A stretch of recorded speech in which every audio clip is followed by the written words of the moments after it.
I first heard of Taj Lawal while profiling a fintech founder in Victoria Island. We were in a rooftop bar, watching traffic coil through the city like a dying snake. The founder had just raised 2.5 million from a syndicate no one had ever heard of. When I asked where the money came from, he just smiled. From Taj, he said, like it was obvious. Then added, "You don't meet him, you receive him."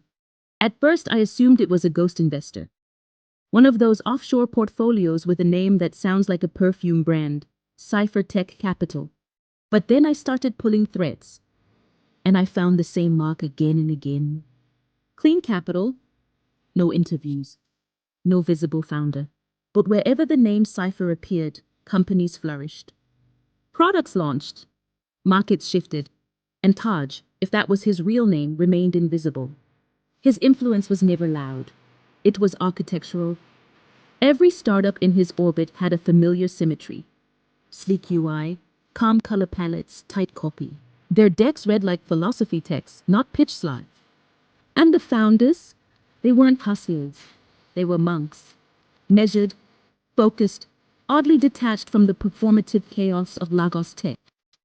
I interviewed 3 of them. Each swore they'd never met Taj in person. An had a single voice note saved from a WhatsApp number that disappeared the next day. Another received his funding via a burner email account named Ajala3. The third had only seen his initials on a signature line, TL. And yet all of them called him a genius, a backer, a protector. As if he'd given them more than money, permission. The deeper I went, the more the lines blurred. I traced Cyphertech's holdings across Ghana, Kenya, South Africa, and Morocco, and found a map of influence that didn't just fund innovation, it curated it. Apps that solved real problems, tools that felt ahead of their time. But always, always, with a ghost in the system. Then came the Morocco panel, an international tech summit. Government officials, VCs, media people like me. Taj was listed as a virtual panelist. Half the room didn't believe he'd show.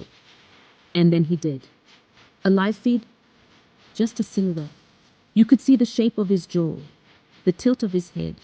He wore a high-collared shirt, no logos, no notes, just a single sentence. "We don't need more solutions, we need more silence." Then the feed went black. The panel ended. The applause was uncertain at first. Then it swelled. Back at the hotel, I watched the clip 10 times. There was something in the way he spoke. Not charisma, not confidence. Control.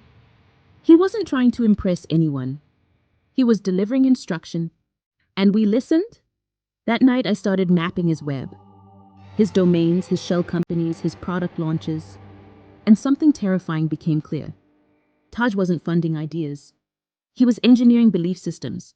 Every app, every investment, every brand, each was a piece of a larger design.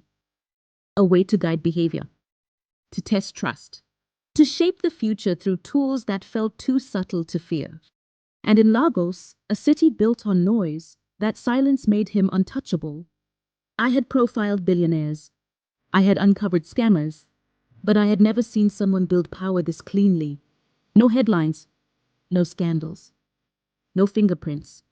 Just patterns. Just symmetry. And the closer I got, the more I realized this wasn't about fraud anymore. This was about architecture. About a man who had written himself into the blueprint of tomorrow. And maybe, if I followed carefully enough, I could decode the structure before the rest of the world started living in a house they never knew he built.